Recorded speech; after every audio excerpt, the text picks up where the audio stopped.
You're welcome to News Insights. Happy weekend, gentlemen. Happy weekend. How gentle are you today? Very, very gentle. I'm going to remove the age. So that the gentility will go. So the gentility will go. We need some rascality. USAID. Yeah. This is an agency of Federal Government of America. Yeah. You know, it's a federal agency that, in quotes really, because no nation has actually kind of truthfully regretted their withdrawal. In quotes, has been helping many countries in delivering aids, herbs, programs, and whatever to help those nations in certain quarters, health-wise, in particular across Africa. But people have been saying that the impact of these aids has actually not been felt in consonance with the amount That's being dished out. that is being dished out. A lot of people said not even up to 5-10% gets to the actual people. How true or what are the experiences you have had? Let me start from you, Kingsley. Okay, I'm not really a good fan of USAID because it's also a way of penetrating government of nations. Remember, Russia removed them from Russia, said they don't need them. Yes. You know, and you will also see a lot of things that have happened to USAID. They try to tell us they want to come in through health, women, maternity, women mortality rate, children mortality reduction, rate, yes. But that's all we see. We don't see other things that they do.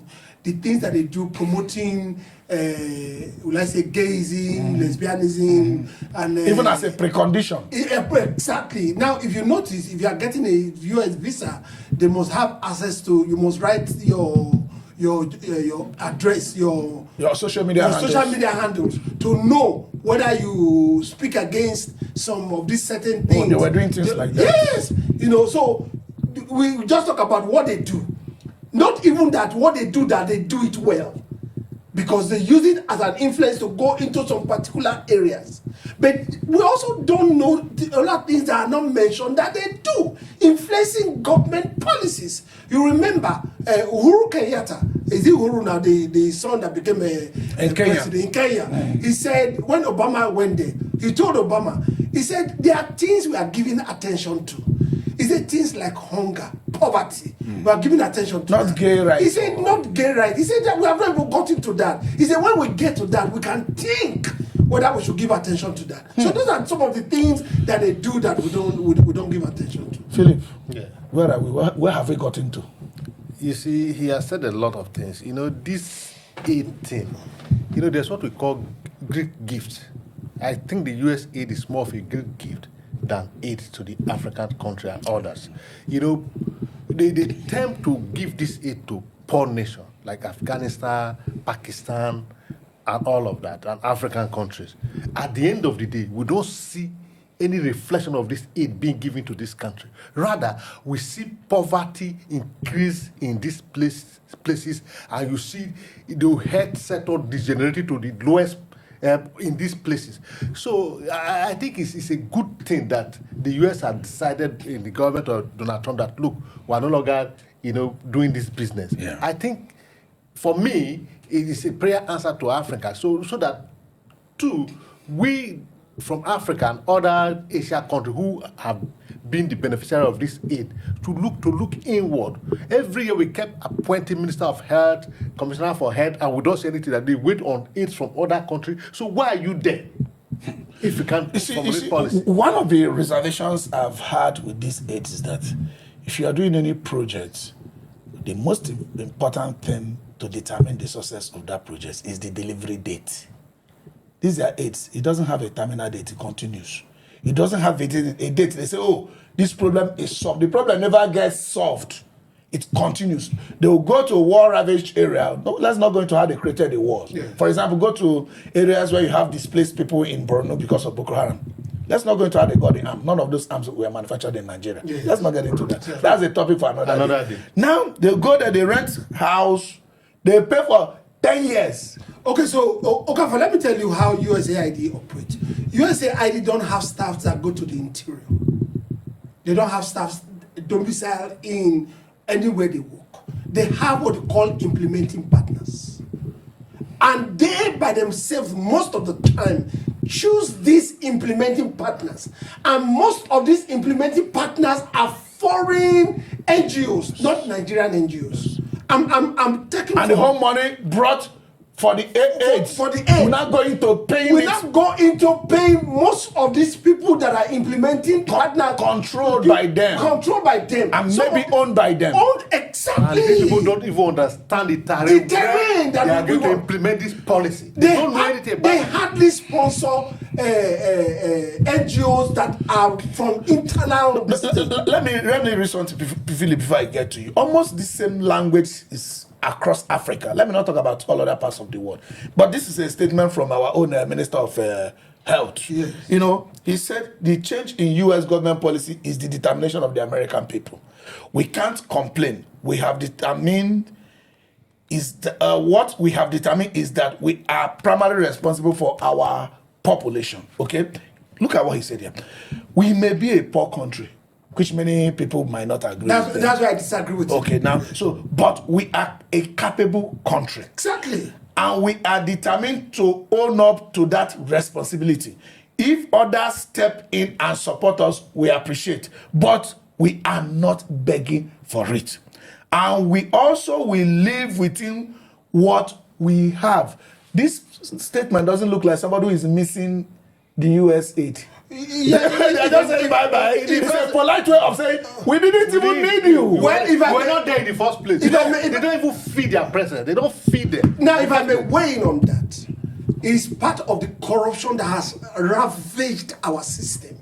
That's why the minister of He's being polite. Is being polite this way. How can a nation that is a sovereign nation, blessed by God with any mineral resources you can think of, thinking of USAID? We don't need We aid. don't need them. We shouldn't have even recognized that they were so important. Let I'm me telling you. like you have said, you see, he talked about Greek gift. They control government. Yes. Certain times, do you know that this foreign agency force certain government to accept Policies. loan, to take loan, Yes. or take certain aids? Yes. Otherwise, we'll do you like this. We'll do you like this. So, and because our people too are never doing things the right way, they will steal election. After seeing election, the way to be supported by the international community is that do their bidding. if you do their bidding.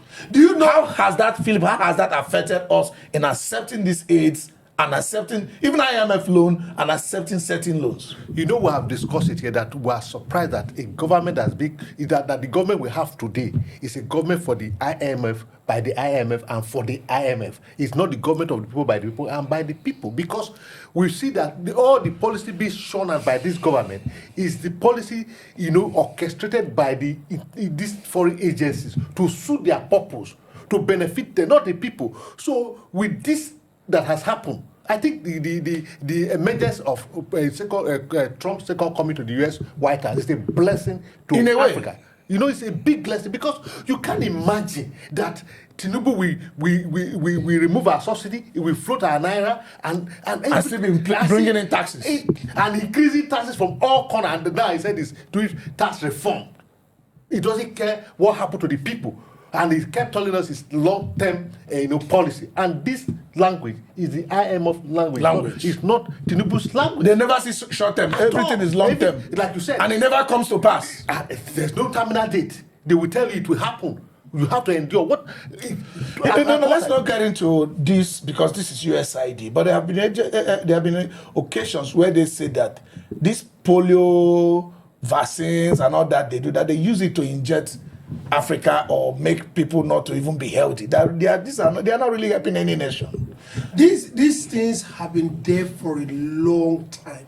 Listen, from what we know, USAID make sure that policies of government are influenced either through maneuvering threats. They do all these things. Do you know, between you and I, how many people that have claimed that they were being persecuted because of their sexuality have been helped to go out of this country through USAID? I'm telling you the truth. No, it's true. Through USAID, they will make it for them and they will get visas because they say they have been persecuted. Because their programs were promoting this gay rights stuff. I mean, to the extent. And to Africa, Africa has been existing for too many years. Let's not get into evolution Yes. or how far we've been, but we know that for thousands of years, Africa has been there. Millions of years. And Africa only know about either you're a man or a woman.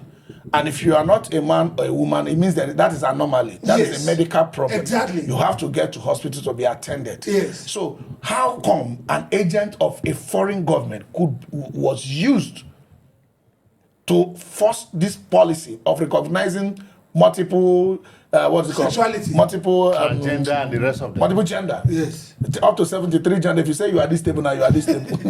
Maybe Philip is microphone. He's being trapped. He's trapped. He's trapped in the body. Body of a man, body of a woman. Yeah. Body of a- Can you So imagine? how come this thing was used against all other nations, and the nations didn't rise? For example, in Nigeria, I'm not even aware of what you are saying. How did we just accept it and let it go? You see, this thing has happened from time immemorial, like you said, from the colonial era. The white people had orchestrated plan to take away our sensibility from us.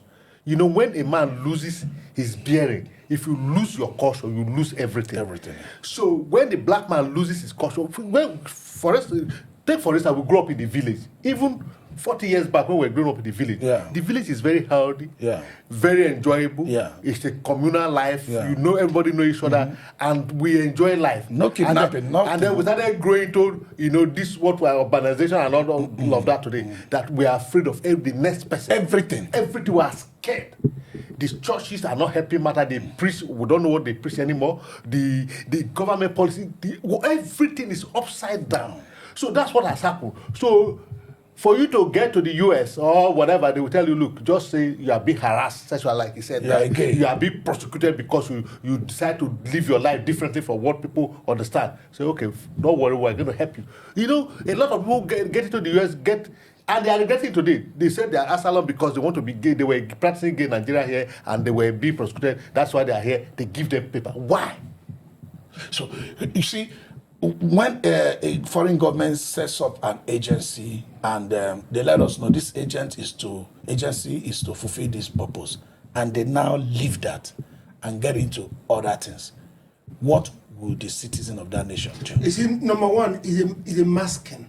Number one. Yeah. Number two, the people also lose their identity because we want to adopt other people's culture. You see, we can't do that. And let me also sound this one thing. It's not only the USA. We have aids from all these other countries. China, Germany, Korea. Where are all these aids? And our budget keeps running. It's our budget that we know. Now, all these aid, for example, now China is using culture to try and trap a lot of Nigerians. They're using culture and so many other things. For example, look at in just not too far from here, we have the China Cultural Center. They do these things, like he said, it's like a great gift. And because we have what you call Angulu, Philip, we fall into it. Time is against us. Thank you, Kingsley. How this lack of contentment, yes, I have to say, is in Africa. Yes. You know, they say the pasture is greener in another man's compound. Yes. What is this thing in Africa that makes them think that what the other person has is better? It's such that they will lose their own. I saw some street lights where they have inscription of Chinese. Yes. We are not China. Yeah. Why do they? What is this thing that is in us that want to make us to pick another man's when we have what is best here? You see what has happened? The African man had been debased. It's not because the African man is not content with what they have. It's not as if we don't know that, you know, we have it is greener. Then what is it that is making you to want so another? That's what I've told you, because they've brainwashed us. That's why I use the word we've been debased. So we don't even know ourselves anymore. So all we look out for is the thing that is. How do we start getting to know ourselves? Reorientation. Okay, good. You know, we need to reorientate our value system. We need to go back to our value system. We need to go back, if possible, to our tradition, our religion. It's very important. No, so we don't digress. Somebody was just saying the other day that if you go to some churches, they have some images or certain things that they bow to. But if you go to our idol worship, yes, idol in quote, Yes. there are also images that what was the difference? What was the So difference? somebody was saying that. You know. So at the end of the day, Africa need to go back to the value system. What is it that we call good? If you look at our own traditional court, an armed robber is an armed robber. But if you look at this Western now court, an armed robber might go scot-free. He's not an armed robber. They said an armed robber that is brought to court. He said all you need to prove before the mind of the court is a doubt on the evidence. 30 seconds. What's the take? All the aids should go. All the age should go. And we should look internally. And the ministers should stop saying that we are poor. We're not. I agree with you. We are not poor. Completely. They are the one So I think that's going to be our takeaway for this. All the aids go. We don't need you. Then Africa, go back to your value system. I think that is where we'll be ending it. This is still News Insight. We'll be right back.